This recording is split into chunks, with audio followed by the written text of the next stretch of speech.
G'day guys, welcome to episode 93 of Ask Jack D. Today I take an incredibly profound question around how did I develop my own personal values. I talk about why understanding your personal values is incredibly important for your own self-awareness, how to develop them, how to put them in order, and how to live in alignment with them so that you can live a life that is truly and uniquely you without listening to the OPRs, which are other people's rules, which probably don't apply to you as an individual. 28 and I'm trying to shape history, pulling from the sky for some strength to take with me, line up the stars, fly away quickly and push the world forward like a tidal wave hit me. I ride the wave swiftly, I fear no man. Episode 93, welcome to episode 93 of Ask Jack D, guys. Today we're taking a question from Nick on Twitter, Right Path, who says, Jack, do you mind sharing your personal values? What process did you use to come up with them? Nick, this is a really good question. Okay, I'm going to talk fast in this episode because there's a lot of stuff that I need to cover in order to do this question justice. We'll try and do it in like 6 to 8 minutes if we can, which we can. So, personal values, why are they important? So,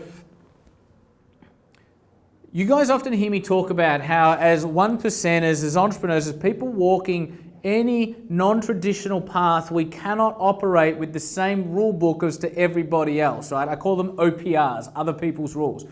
Often, people that are walking a non-traditional path don't really give a fuck about OPRs. Like, I have to go to school, or I have to go to university, or I have to work my way up an organization, or I have to do this.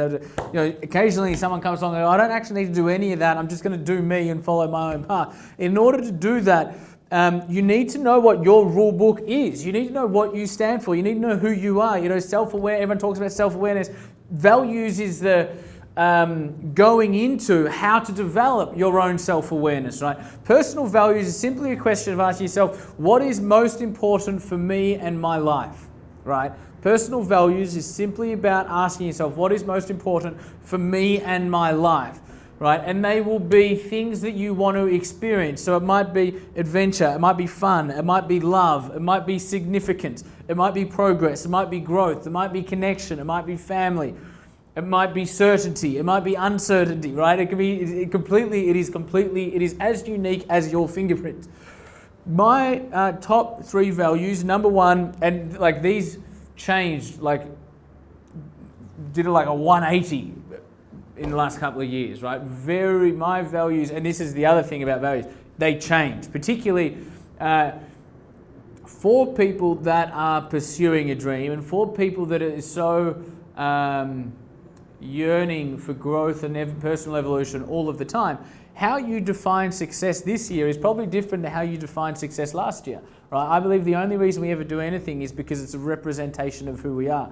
Who we are changes quite rapidly when we're pursuing a path very proactively, right? So your values will change. It's just important that you recognize when they change, rewrite, rebottle, sort of capture them so that you always are consciously aware of what is most important to you and what is most important for you in your life. So my 3 top values, I've got 7 of them. I'll give you my top 3. Number 1, spiritual connectedness. And I don't mean that in a woo-woo sense, although I sort of do. I mean that more in a connected to self, right? You guys have heard me say it a lot. I believe my effectiveness comes from my connectedness. If I'm centered, if I feel connected in a spiritual sense, I'm not a religious person, I am a highly spiritual person, then that's where a lot of my ability to do what I do comes from. You know, we film one of these episodes every day. I don't do any prep. We write, I write a hell of a lot of stuff. I speak to, tens of thousands, if not hundreds of thousands of people from stage or through video every single year. I do all of that without doing any preparation, right? The reason I can do that is because I'm really connected to myself and I'm really connected to where I'm going and I'm really connected to what I would call my higher self, right? Some might call it the universe, some might call it God, whatever, doesn't matter. But I believe I'm very connected to my higher self and that's where my effectiveness comes from. My second value is love. Which is love for oneself and to love the people around me, right? And my third one is wisdom, meaning the search and the quest, the ongoing quest for wisdom and to live in alignment with wisdom. So making wise decisions, being as wise as person as possible, and helping other people to do the same, right? So spiritual connectedness, love, and wisdom are my top 3 values. Go back to when I was like 21, like early, there would have been like success and growth and maybe money and like, just all like very sort of conquer and more is better and let's, whereas now it's more balanced, centered, connected, completely different, right? And a lot of people say, Jack, you're a different person than who you were 3 years ago. Absolutely right. Recognizing your own values plays a large part in being able to adapt who you are. So how do you come up with the values? Ask yourself this question: what is most important to me? What is most important in my life? And then you write them down, right? And you might come up with, because you don't have more than 10, but initially it's always, you just go with the first draft, right? So don't try and overthink it, just write them down. You might come up with like 15 or 16. And then you want to put them into order. How do you put them into order? Because they need to be in order. They need to be in order of importance, right? Cascading order. You go, what's more important to me? Value number 1 or value number 2? And you go, well, number 1. And then what's most important to me? Value number 1 or value number 3? You go, value number 1. What's most important to me? Value number 1 or value number 4? You go, value number 4. Okay, well, then value number 4 is now value number 1. What's more important to me? The new value number 1 or value number 2? And you go through and you reorder them. You reorder them by asking yourself this question. So you've written them out in no particular order, although they probably will resemble some kind of an order, but not necessarily. Then you go, what if I had to live without spiritual connectedness or love, which would I live without? Love. Therefore, spiritual connectedness is more important. If I had to live without wisdom or spiritual connectedness, which would I live without? Wisdom. Therefore, spiritual connectedness is more important. So that is how you order them. You go, if I had to live without A or B, which would I choose? If I had to live without A or B, which would I choose? A or B, and you go through them all, and you A/B test them all next to one another, and you ultimately end up with the exact order of your personal values, although they will change in future.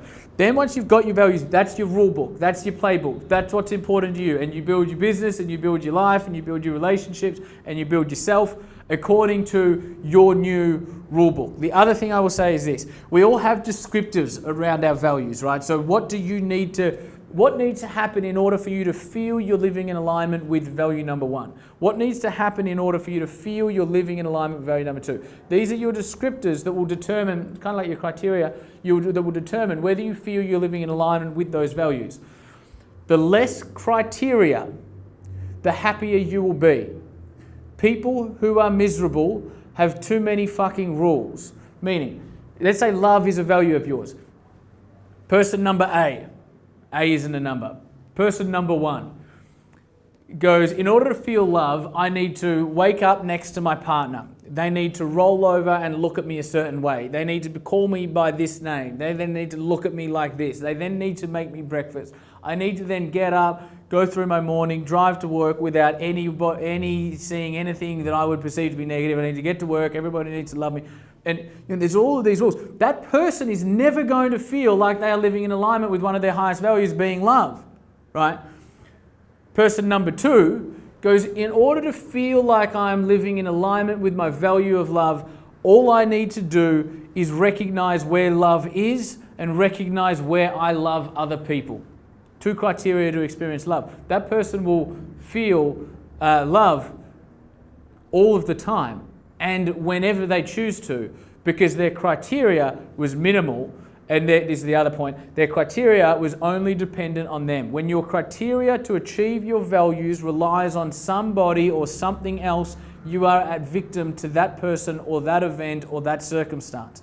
When all of your values have minimal criteria and the criteria only depends on you, then you can live in alignment with your values regardless of where you are, who you're with, what you're doing, all of the time. And that is incredibly powerful, because now you're a happy person, you're in command of your own ship, you're the master of your own soul, and you understand your values, you understand how to live in alignment with it, and you can achieve fulfillment by yourself in any circumstance, right? That's what I mean when I say we need to write our own rules. Write down all of the values, put them in order. What could I not live without? Come up with criteria that you need to actually feel like you're living in line with that value criteria, keep it minimal, keep it only dependent on self.